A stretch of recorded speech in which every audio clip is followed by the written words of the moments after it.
Y hoy, pues tenemos una mesa especial con dos figuras significativas de la Cuarta Transformación, a quienes les doy, a nombre de Vicente Serrano, el titular de este espacio, les doy la bienvenida a esta emisión, la senadora Antares Vázquez Alatorre. ¿Qué tal, senadora? Bienvenida. Luis Guillermo, un gran saludo a todas y a todos este 15 de septiembre, que es tan especial para las y los mexicanos. Entonces, gracias y saludo a todas y a todos desde Guanajuato.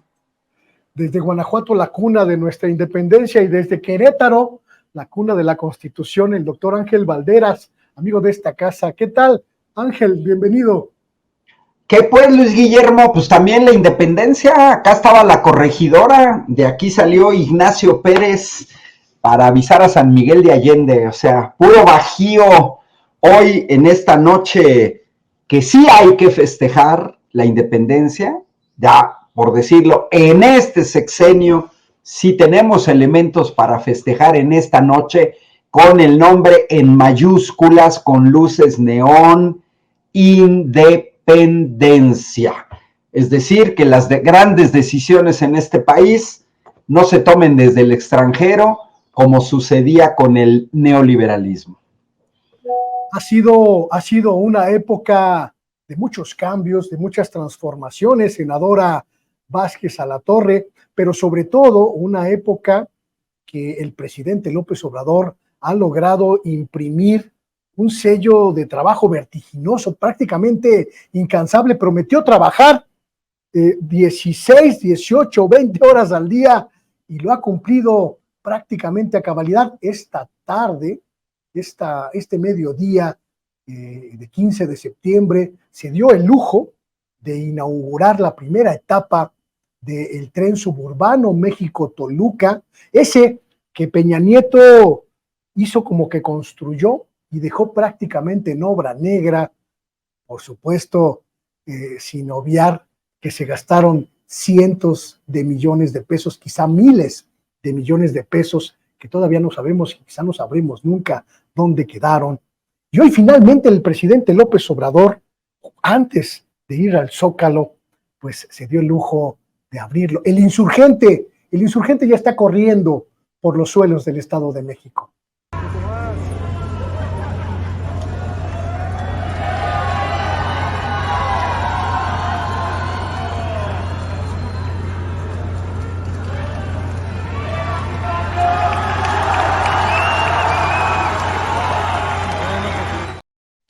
Un gobierno, senadora, que no ha escatimado en trabajo y sobre todo en resultados.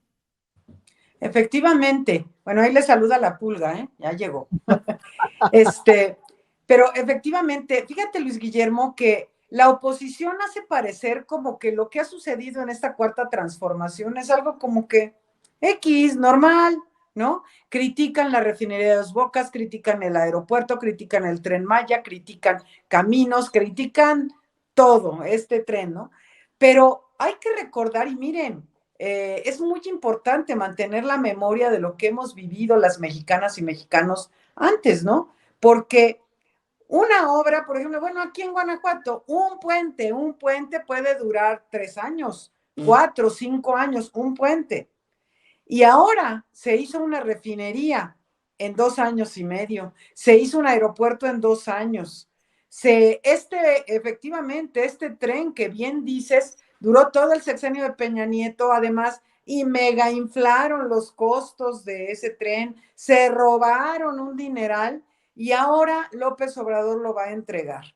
Está entregando cosas, por ejemplo, el Tren Maya es una obra titánica que además se ha hecho contra viento y marea a pesar de toda la tormenta de amparos que se ha recibido y se va a terminar, es decir, 1,500 kilómetros de tren se van a hacer en un sexenio, que es muy importante que la gente tenga memoria de esto. Recordemos las obras estas de los que hacían que pues duraban, si es que las terminaban, duraban 2, 3 sexenios en hacerse. Y ahora en un sexenio se ha avanzado de manera impresionante. Entonces, pues sí, yo celebro que hoy arranque el insurgente, este tren entre Toluca y México, que efectivamente arrancó la primera etapa y en los próximos meses se estará concluyendo por fin ese tren, ¿no?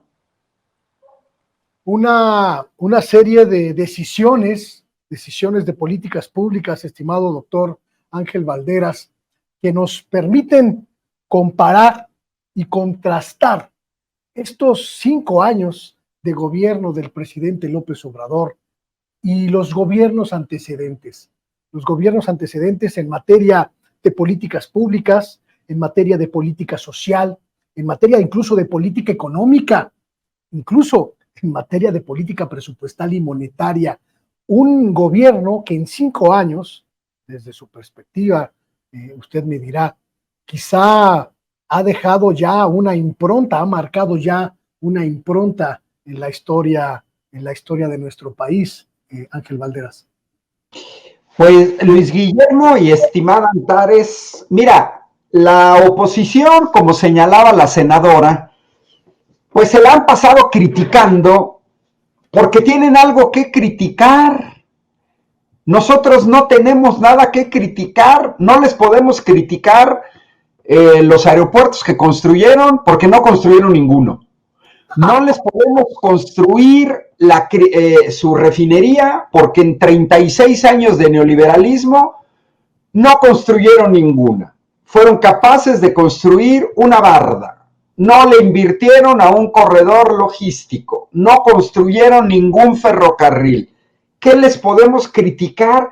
No hicieron obra pública en 36 años. Porque además su modelo de negocios era este tren que hoy, y el tramo que inauguró hoy Andrés Manuel López Obrador, pues yo le recuerdo al público que está siguiendo esta transmisión que ese tren fue presupuestado en el sexenio de Enrique Peña Nieto en 30,000 millones de pesos. 30,000 millones de pesos costo total. Estos inútiles y corruptos se gastaron el doble, se gastaron 60,000 millones y dejaron tirado el tren a una tercera parte de su longitud. Lo presupuestaron costo total 30,000, se gastaron 60,000 para construir la tercera parte. Si en este país hubieran seguido gobernando el PAN y el PRI, en primera, quién sabe si nunca hubiéramos visto ese tren en acción. Segundo, con esos costos nos habría costado 180,000 millones de pesos, porque se gastaron 60,000 para una tercera parte. Este gobierno va a terminar ese tren que estos inútiles no lograron construir en apenas 90,000 millones. Es decir, el gobierno de la 4T tuvo que destinar otros 30,000 millones. Cuando la oposición habla de eficiencia en el gasto público, pues no, realmente es un grado de cinismo extremo, porque lo único que nos exhibieron es que ellos fueron incapaces de obra pública. Señalaba la senadora Antares, 1,500 kilómetros de tren, se dicen rápido, pero no existe en Alemania un tren con esa longitud, ni en Francia, ni en Italia, porque de extremo a extremo en estos países podrían construir trenes de 1,000 kilómetros. Y acá estamos hablando de un tren de 1,500 kilómetros. Tren Maya y el rápido México-Toluca es el transporte masivo, foráneo, más eficiente, más barato, más cómodo, más rápido y verdaderamente amigable con el ambiente, más ecológico. Es el medio de transporte público que es más barato en términos ambientales, en términos económicos y en algo que no se dice, en los costos asociados a los accidentes que suceden en las carreteras, costos de médicos, enfermeras, quirófanos, hospitales, medicinas, ambulancias, prótesis, órtesis, equipo médico utilizado, etcétera. Eso no se dice, pero es un costo que se tiene muy bien estudiado en Europa, donde la gente se mueve en tren. Me encanta este simbolismo de Andrés Manuel de inaugurar hoy, 15 de septiembre, ese tren que estos inútiles no lograron construir. Hay que decirlo, no es un insulto, no, es una realidad. Inútiles, ineficientes, corruptos. Porque uno puede decir, bueno, no soy corrupto, ah, pues entonces eres ineficiente. Ah, no soy ineficiente, pues entonces eres corrupto. ¿Por qué no pudieron construir un tren? ¿Cuál es la distancia entre México y Toluca? Sí, es una obra de ingeniería pesada, sí lo sé, pero Andrés Manuel en 5 años ya se construyó una refinería y están por terminar 1,500 kilómetros de tren. Hay una diferencia enorme, evidente, entre la forma de hacer pública, obra pública por la 4T y la obra pública que no hizo el neoliberalismo. Hay que reconocer, y lo decimos abiertamente, hay que reconocer el trabajo, en algunos casos titánico, de echar a andar estas obras, senadora Vázquez Alatorre, incluso en algunos casos en tiempos de pandemia, la refinería, como usted comentaba, se construyó en un tiempo récord, además, en medio de una crisis mundial prácticamente paralizada, la economía mundial, 2 años. Pero también hay que hablar y hay que ser muy claros de las resistencias y los obstáculos que ha tenido este gobierno para seguir adelante y para cambiar el rumbo del país. Obstáculos, senadora, externos, pero también internos, de gente que no ha entendido la velocidad a la que el presidente quería imprimir los cambios y el sentido, la dirección de esta transformación. ¿Qué hablar de ellos? Mira, efectivamente, se ha enfrentado, pues él decía desde el principio al elefante reumático que además estaba echado. Y además, por supuesto, una oposición que está muy furiosa porque Andrés Manuel trabaja y porque además Andrés Manuel no endeuda y porque Andrés Manuel atiende al pueblo. Eso es lo que le enoja a la oposición. Entonces, a pesar de esto, se ha avanzado. Mira, hubo amparos para todo. Ha habido amparos para todo porque sabemos que ellos utilizan el lawfare para tratar de parar al gobierno. No tienen más que su bastión del Poder Judicial y por eso, a través de ese Poder Judicial, han montado una guerra en contra de Andrés Manuel López Obrador para tratar de pararlo. Es decir, ellos han querido parar a la 4T a como dé lugar. Pero no les ha funcionado. No ha sido eficiente la oposición ni siquiera en eso, porque Andrés Manuel sigue y sigue y sigue. Y es muy importante que todos recordemos, porque ellos argumentan, dicen sus tonterías, ¿no? Y dicen que ellos sí hicieron obra. No, no, no, no, no. Ellos concesionaron cosas. Ellos entregaron carreteras a privados que los privados explotarán. Ellos dejaron más de 300 hospitales en obra negra, 300, porque lo único que les importaba era el negocio de entregar los contratos. No les importaba la gente ni los hospitales. ¿Y qué tal? Además que Andrés Manuel, de esos 300, en semanas, estamos hablando de máximo 6 semanas, los ingenieros militares habilitaron de esos 17 hospitales cuando llegó la pandemia COVID. Entonces, estamos hablando efectivamente de algo que tú dices, Luis Guillermo, de que a pesar de la pandemia, este país no se detuvo en las obras importantes que el presidente había trazado. Los megaproyectos que son de nosotros, estos ya no son concesionados a privados, sino es de nosotros, de las y los mexicanos. Esos se siguieron construyendo, no pararon. El aeropuerto Felipe Ángeles, la refinería, el Tren Maya, el tren transísmico, todo esto no ha parado, no ha parado. Tampoco el tren, el Independiente, tampoco paró. Y no paró, por ejemplo, la autopista que tenía como 15 años tirada, que va de Guadalajara no, más bien de Compostela, Nayarita, Puerto Vallarta, y todas esas obras que dejaron tiradas a medias hospitales y demás, no pararon, no se ha parado en 5 años. Y además, no pararon, no nada más porque puso gente muy responsable a cargo, sino porque directamente el presidente de la República estaba revisando. Yo platicaba con Rocío Nale, o sea, Rocío Nale es la mamá de la refinería, se la sabe, estuve con ella en esa refinería, ya sabe por qué este vidrio no sé qué y la ventana de no sé dónde y la estructura de acá, se lo sabe de memoria. Pero además ella tiene una supervisión estricta del presidente de la República que periódicamente va a la refinería. Javier May, no se diga, le decía yo a Javier May cuando estaba todavía a cargo de Fonatur y la construcción del Tren Maya, le digo, ¿qué se siente tener los ojos del presidente en tu nuca? Entonces es un presidente que no deja a ver si los de abajo hacen su chamba, no. Él está allí, está allí, está allí, supervisa cada una de las obras que él decidió emprender, que planeó y que se comprometió a entregarnos a las mexicanas y mexicanos. Entonces no lo deja, así como si, ay, a ver si alguien quiere hacer su chamba, ¿no?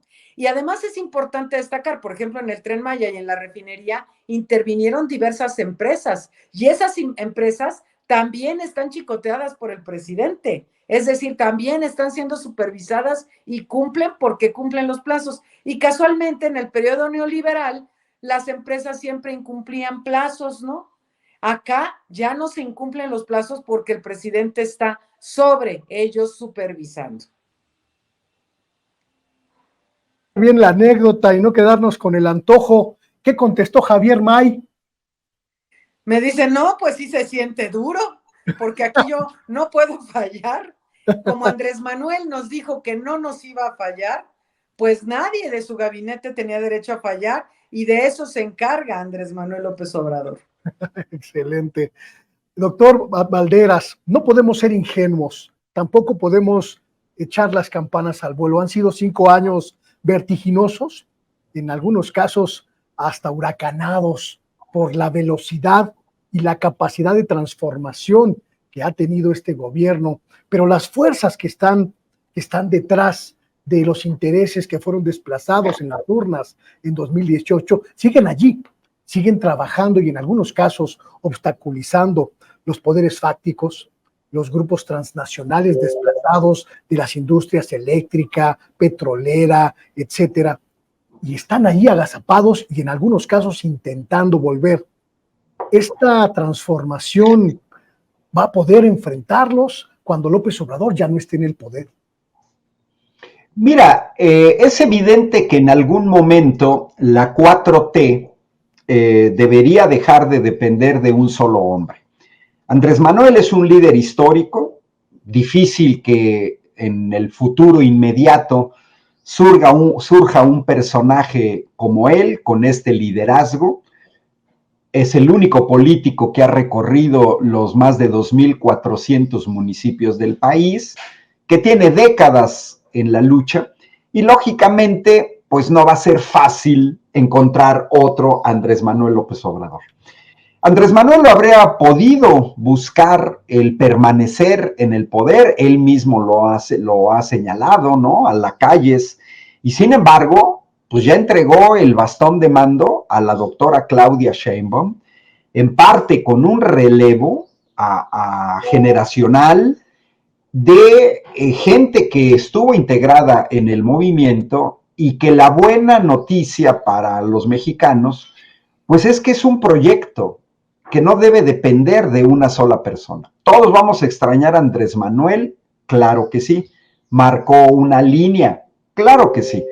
Cuando yo escucho críticas de lo que la 4T no ha hecho, en distintos campos, económico, social, energético, etcétera, y yo siempre pregunto y digo, bueno, ¿y por qué no se asocia lo que falta por hacer con el estado en el que la 4T recibió la nación? Porque se dice fácil, pero recomponer el tejido social, el económico, que los grandes empresarios pagaran impuestos, grandes obras de envergadura en 5 años, no se pueden corregir los 36 años. Justamente como señalas, pues están enquistados esta mafia del poder, que no nada más es el poder económico, sino también el poder judicial.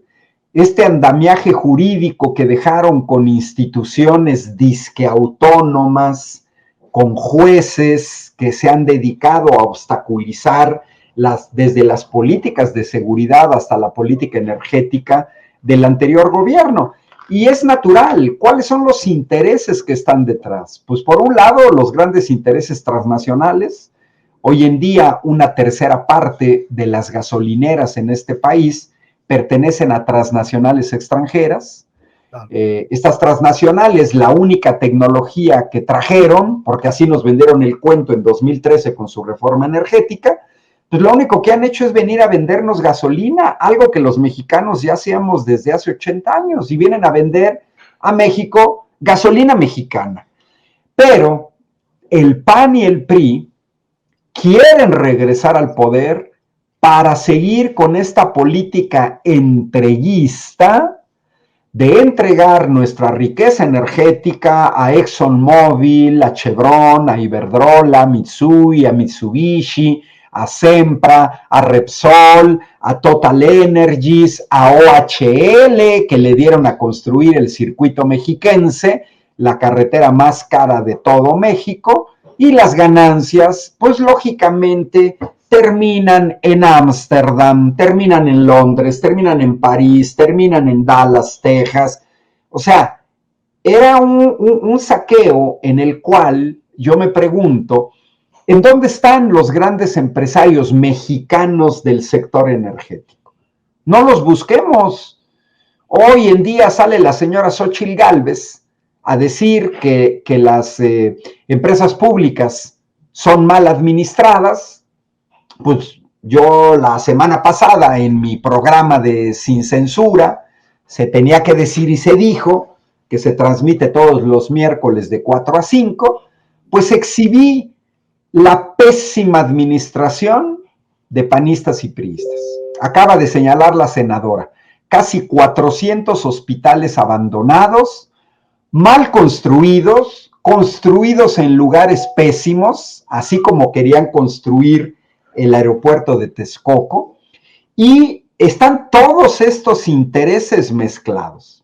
Uno puede sospechar fuertemente que tenemos una serie de jueces en México que sirven a intereses extranjeros. Cuando un juez mexicano se opone a leyes nacionalistas en el sector energético para favorecer una fantasmal competencia económica, y cuando me ponen en el mismo nivel a la transnacional ExxonMobil que Pemex en el propio país de Pemex, o que me quieren poner a CFE exactamente al mismo nivel que Iberdrola, que Naturgy o que Fisterra, están sirviendo a intereses extranjeros. Hoy, 15 de septiembre, hay que decirlo, pues que desde 1810 hasta 2023 siempre ha habido personas nacidas en este país que son traidoras a su patria, que no les interesa ni la independencia del país, ni la soberanía, que lo único que quieren son unas cuantas migajas arrojadas por empresarios extranjeros a los que se les concesionaban cosas, se les vendían. Bueno, hasta los libros de texto en México entregados a editoriales españolas. Yo les preguntaría a los panistas y los priistas que nos digan qué casas editoriales mexicanas fabrican los libros de texto en España, o en Italia, o en Francia, o que nos digan en dónde están las gasolineras de empresarios mexicanos del sector energético en Alemania, en el Reino Unido. No existen. Esta situación que quieren regresar, ya nos lo advirtió la senadora del fuerte conflicto de intereses con sus casas, que sale con su eufemismo de que vamos a abrir el sector energético. Esa señora que está ahí, pues otra entreguista, porque ella sabe perfectamente que abrir al sector energético a privados no es más que un eufemismo para entregar el control del sector energético a extranjeros. Porque la señora Xóchitl Gálvez ni siquiera sabe que el gobierno de la 4T recibe un país en el que el 55% de la energía eléctrica estaba ya dominada por privados.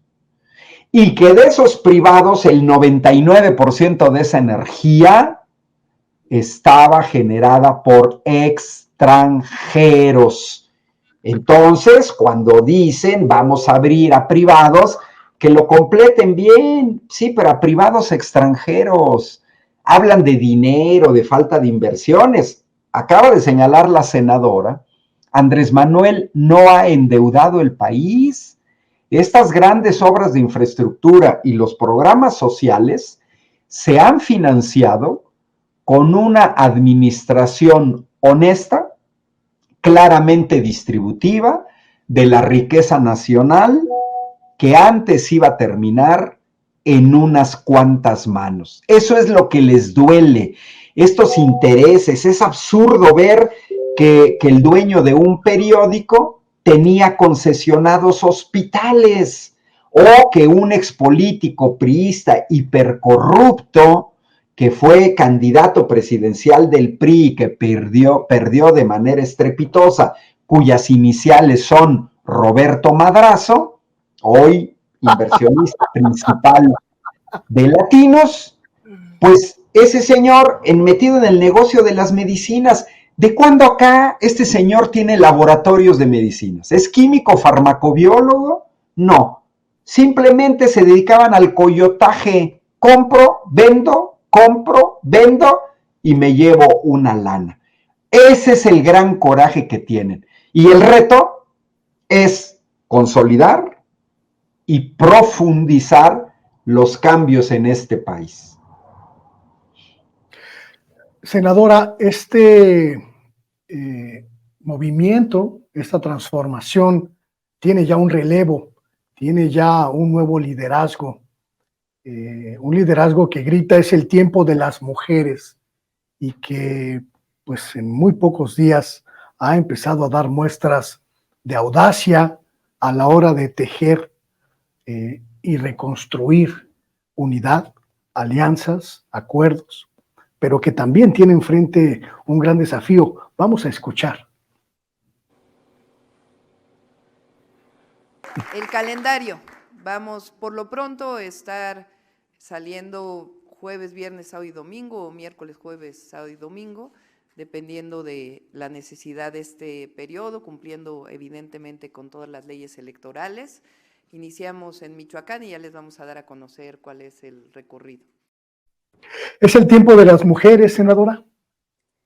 Así es el tiempo de las mujeres, estamos listas, ella, precisamente Claudia, es una muestra de los buenos gobiernos de las mujeres. Lo hizo muy bien en la Ciudad de México, poniendo ciencia y alma al servicio del pueblo. Ella, además, estamos en buenas manos porque es una agente del movimiento. Ella es fundadora y ella ha seguido fielmente cuál es el proyecto de nación, lo tiene muy conocido, conoce muy bien a Andrés Manuel López Obrador y él a ella, y tiene la esencia de lo que nosotros, quienes hemos fundado este movimiento, hemos hecho para la construcción de lo que hoy se está haciendo como la Cuarta Transformación. Ayer, nada más y nada menos, por primera vez en la historia, hubo alternancia en el Estado de México y también a cargo de una mujer de la Cuarta Transformación, Delfina Gómez Álvarez, que además es una mujer sencilla, que no anda buscando oropeles, que tiene una historia de vida de integridad y que va a hacer grandes cosas en el Estado de México. Por eso, porque ese pueblo del Estado de México ha sufrido las de Caín con los priistas, ¿verdad? Todo el cártel de Atracomucho y todas esas cosas que les ha tocado vivir, y ahora ya merecen un gobierno digno, honesto, y además empezó a dar muestras de inmediato Delfina ayer con, ahora sí va la ampliación para las personas con discapacidad, empiezan a universalizarse programas, siendo el estado más poblado de nuestro país, y son grandes noticias para el Estado de México. Entonces, por supuesto que es tiempo de las mujeres. Estamos listas, nos hemos preparado mucho, hemos estado esperando mucho, y es el tiempo que nos toca a nosotras hacer buenos gobiernos también. Vamos a tener la primera presidenta de la República el próximo año, y será no cualquier presidenta, no cualquier mujer, porque no se trata nada más de que sea mujer, sino se trata de que sea congruente, de que sea alguien que realmente haya cumplido en sus anteriores encargos. Y pues ahorita hay dos, ¿verdad? Como siempre, dos proyectos distintos y contrapuestos. Vamos a tener una presidenta de la Cuarta Transformación que hará un gran gobierno dándole continuidad, como ella dice, al segundo piso de la 4T, y vamos a avanzar. Porque la otra versión es pura simulación, es una clara exponente de los conflictos al amparo del poder, de todos estos conflictos de interés, de negocios al amparo del poder, como se ha visto con diferentes contratos siempre que ella fue autoridad. Es alguien que se disfraza de diferentes cosas, se disfraza de indígena, se disfraza de dinosaurio, se disfraza de crítica, que nunca sabe, porque yo no sé dónde se documenta, y le han dado unas buenas exhibidas en las comparecencias de gente del gabinete en el Senado de la República, y nosotros también la hemos exhibido a la señora, porque además se disfraza como apartidista, como ciudadana, y ve esa foto que tienes ahorita, ella siempre ha estado vinculada al PAN. Ah, no, pero es que no se ha afiliado. No necesitas afiliarte, has sido candidata, has sido autoridad por parte del PAN, entonces que no me diga que no, ya no tiene nada que ver con el PAN, ¿no? Entonces, son cuestiones que ellos utilizan porque la derecha siempre es así, es mentirosa, es hipócrita, tratan de engañar al pueblo, pero el pueblo de México, yo coincido con el presidente de la República, ya es mayor de edad, y el pueblo de México ya no es tan fácil de chorear como le hacían antes, ¿no? Ahora la gente ya sabe que a qué se atiene y qué es lo que puede esperar con esa gente que de regresen al poder. Ahora sí, que como dice Andrés Manuel López Obrador, toco madera, afortunadamente todas las tendencias marcan que el pueblo de México no quiere más PRIAN, no quiere más PAN con lo mismo, y pues vamos a seguir con esta transformación avanzando y profundizando. Senadora, doctor Ángel Valdera, senadora Antares Vázquez, esta noche, en unos minutos más, en unos minutos, el presidente de la República, el presidente López Obrador, va a salir al balcón de Palacio Nacional a lanzar el que será su último grito como presidente y único líder del país. El próximo año, el próximo 15 de septiembre de 2024, tendremos ya una presidenta electa y prácticamente la despedida de López Obrador. Y quiero recordar con ustedes el primero de los gritos, quizá el más estremecedor, porque daba cuenta de un cambio que todavía no sabíamos cómo iba a ser, pero que ya lo intuíamos en la fuerza de este hombre. Vamos a recordarlo. Mexicanas, mexicanos, ¡viva la independencia! ¡Viva Miguel Hidalgo y Costilla! ¡Viva José María Morelos y Pavón! ¡Viva Josefa Ortiz de Domínguez! ¡Viva Ignacio Allende! ¡Viva Leona Vicario! ¡Vivan las madres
Pasó todo un sexenio entre ese momento y hoy, estimadísimo Ángel Valderas.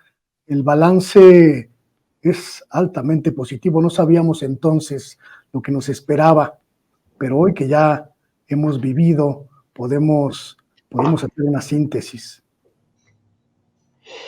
Mira, efectivamente hay que tomar en cuenta que pues ya queda en el imaginario, eso no es posible, saber qué habría pasado si no hubiera habido la pandemia.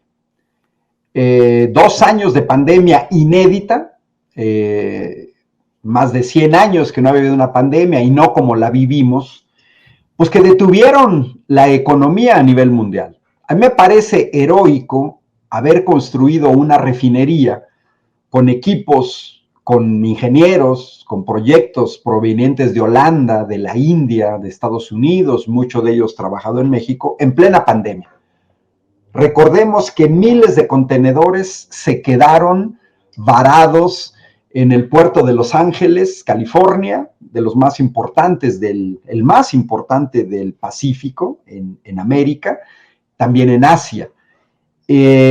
No nos fue mal, o sea, más allá de la cantidad de gente que falleció en México, en términos proporcionales, para el pésimo estado de salud que nos dejaron en México, con un déficit de 210,000 médicos, un déficit de 430,000 enfermeras, un déficit de más de 200,000, 250,000 camas de hospital, con los 400 hospitales abandonados, no equipados, etcétera, el haber sacado adelante a este país sin haber pedido deuda, sin habernos endeudado tipo Fobaproa, como planeaban, que también eso es parte del enojo, sí muestra una diferencia enorme entre hacer las cosas. La cosa no es novedosa y no debería de haber sorpresas. Yo me acerqué al movimiento de Andrés Manuel en las elecciones de 2006, cuando en 2005 una amiga militante del PRD me pasó a analizar el plan alternativo de Nación 2005, que fue la plataforma electoral de Andrés Manuel. Ahí se hablaba ya de la construcción de una refinería, se hablaba ya, recordémonos que el eslogan de la coalición por el bien de todos en 2006, y que me da mucho gusto que haya recuperado Andrés Manuel en su sexenio, era por el bien de todos, primero los pobres. Y en 2005 y en 2006 hubo una enorme tergiversación de la derecha, en el sentido, de la misma manera, 18 años después, sigue la tergiversación, porque le quitan la primera parte que dice por el bien de todos. Andrés Manuel explicó muy bien cómo se afrontó la pandemia y cómo el hecho de que hayan salido 9 millones de personas de la pobreza, lo que ha hecho es fortalecer el mercado interno. Es una cuestión básica que se enseña en economía del bachillerato. Si la gente tiene dinero, le compra a la señora de la tiendita de la esquina.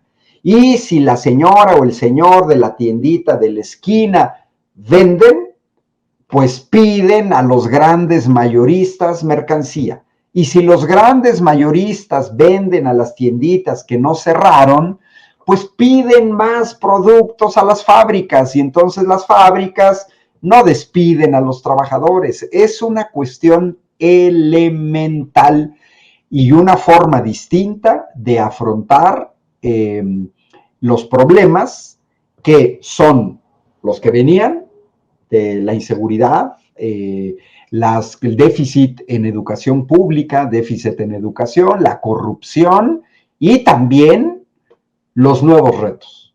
Porque Andrés Manuel ha sabido defender al país con una política verdaderamente independiente de las presiones del imperio del cual somos vecinos y compartimos 3,000 kilómetros de frontera.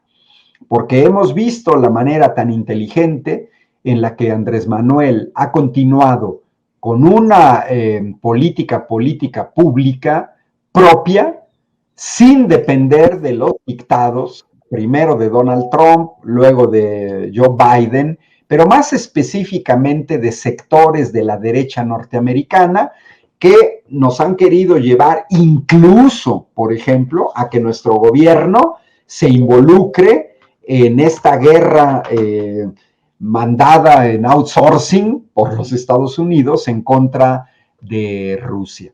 Entonces, es toda una manera distinta de hacer política. Lo que nos ha enseñado Andrés Manuel es que sí se puede y que faltaba mucha voluntad política.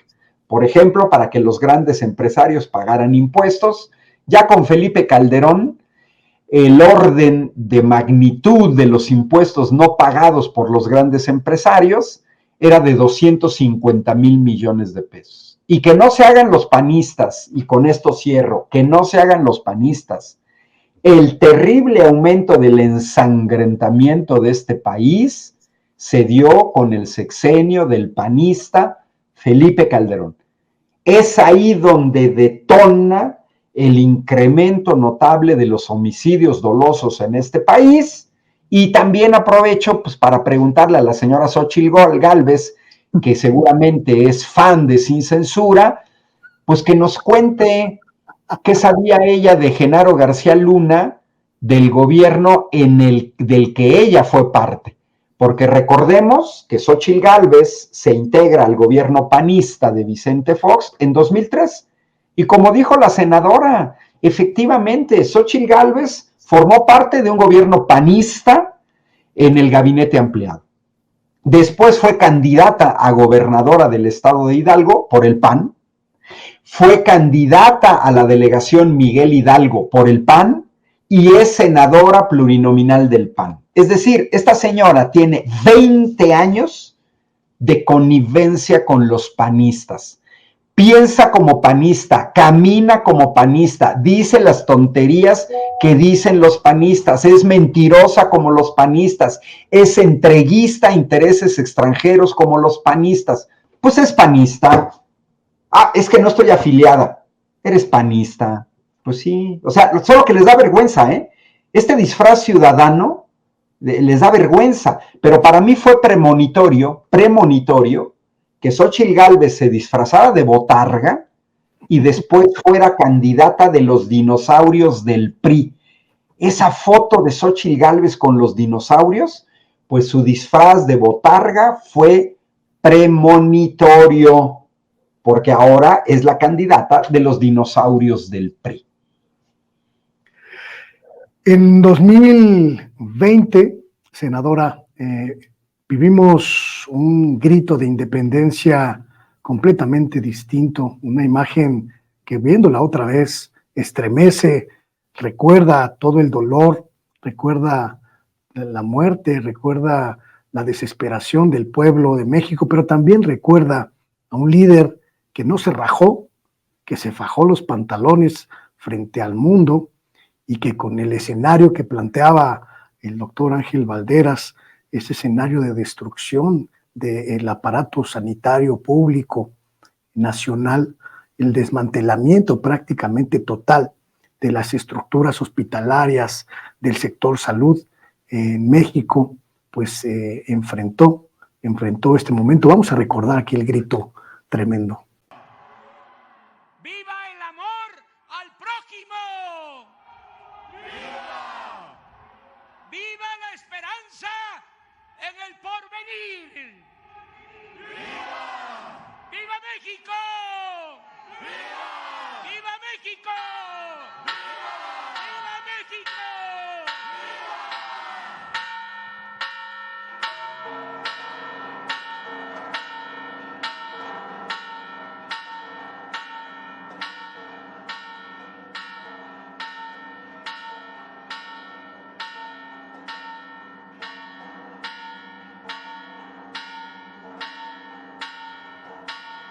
Un zócalo vacío, senadora, un zócalo vacío en esa imagen dolorosa, terrible, que también nos recuerda pues, todo lo que tuvimos que afrontar como país y nos recuerda al líder que teníamos y que seguimos teniendo. Fíjate que siempre el grito de independencia de Andrés Manuel, los 5, que bueno, hoy será su 5º, cada uno ha tenido un toque distinto, porque el del año pasado también fue tremendo. Pero efectivamente, fue estremecedor el del 2020 de ver cómo el único presidente que ha llenado el Zócalo muchas veces daba un grito de independencia en un Zócalo vacío.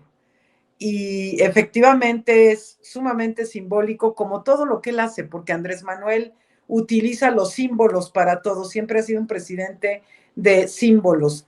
Y esto era estremecedor, conmovedor. Yo creo que más de una llorábamos en nuestras casas viéndolo por la televisión, en este grito, que era también un grito ahogado del pueblo de México. Pero es relevantísimo esto que mencionas tú respecto a que él no se echó para atrás. Él enfrentó la crisis más grave sanitaria que hemos tenido en México, yo creo que desde las épocas de la peste bubónica y cosas así que no se veían. Es decir, yo como médica jamás me imaginé que pudiéramos vivir un día algo como lo que vivimos en el mundo en 2020 y 2021, ¿no? Y después, ahora sí que a toro pasado vamos viendo cómo el país fue saliendo de esa crisis terrible, como él bien dijo, que iba a ser como una V, que iba a caer rápidamente, pero que iba a salir rápidamente. Y México ha dado visos de ese resurgimiento de manera contundente, más allá de lo que otros países en el mundo desgraciadamente ha podido avanzar. México está vivo, México está de pie y México tiene un gran presidente reconocido, no solo por dar la batalla al interior en contra del COVID, de buscar los recursos, de buscar las vacunas, los medicamentos, buscar los equipos de protección personal por todo el mundo, los ventiladores, etcétera, sino también dar una batalla solidaria por aquellos países que no podían acceder a todos estos insumos y que también la oposición le criticó que estuviera ayudando a conseguir vacunas para otros países hermanos latinoamericanos que no tenían acceso, que lo criticaron por presentar ante la OMS y ante la ONU una propuesta de que todas y todos fuéramos solidarios con otros países y que todos los países pudieran tener acceso a las vacunas cuando éstas llegaron. Entonces, esta pandemia nos enseñó a todas y a todos lecciones tremendas, sin duda. Mostró la debilidad de nuestro sistema de salud heredado, pero mostró la fortaleza del pueblo de México y la fortaleza de un presidente con una vocación absoluta de servicio.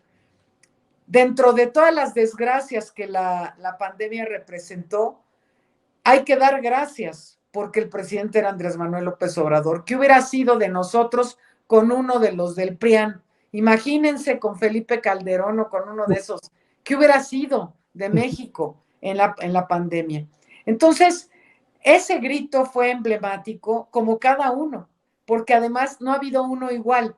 Como que se acostumbraron todos los anteriores a que era repetir el mismo patroncito y Andrés Manuel ha innovado en cada uno de los gritos. Vamos a ver hoy cómo nos sorprende en el grito de independencia 2023, que seguro también va a ser emblemático de muchas cosas. Quiero darles las gracias por esta conversación en este día tan especial a ambos y también quiero agradecerles esta claridad con la que hemos pues intentado desmenuzar un poco lo que ha sido este gobierno, esta transformación y lo que viene, estimadísimo Ángel Valderas, que apenas es un esbozo y apenas es el primer paso de una transformación que se antoja todavía más profunda y todavía más vertiginosa en adelante. Algo pasó con el estimadísimo Ángel Valderas. Senadora, muchísimas gracias por esta conversación. A ver si podemos recuperar a Ángel para despedirnos de él. Mucha gente se pregunta, senadora, ¿dónde la sigue? ¿Dónde la ve? Mucha gente se pregunta qué va a pasar con usted. Pues bueno, muchas gracias. Pues ¿dónde me siguen? En mis redes sociales, @AntaresVasala, en ex Twitter, y en TikTok, Antares Vázquez Alatorre en Facebook e Instagram. Y síganme, ayúdenme, por favor, amigas y amigos de Guanajuato. Ya anunciaron Claudia y Mario Delgado que el próximo lunes sale la convocatoria para las gobernaturas para los 9 estados que van a tener elección de gobernatura en el próximo año. Entonces, apúntenme en la lista de Guanajuato, apúntenme, pero además necesito que me ayuden porque yo no ando por allí como andan otros. Entonces, necesito que me ayuden a poder ganar la encuesta. Es un desafío muy importante con Guanajuato, senadora. Pero vamos a ganar. Estamos en condición inmejorable. Esta es una posibilidad muy real. Guanajuato es ganable para Morena en el 2024 y estoy convencida de que vamos a ganar. Pues ya estaremos ahí siguiendo la senadora. Aquí tiene muchos admiradores.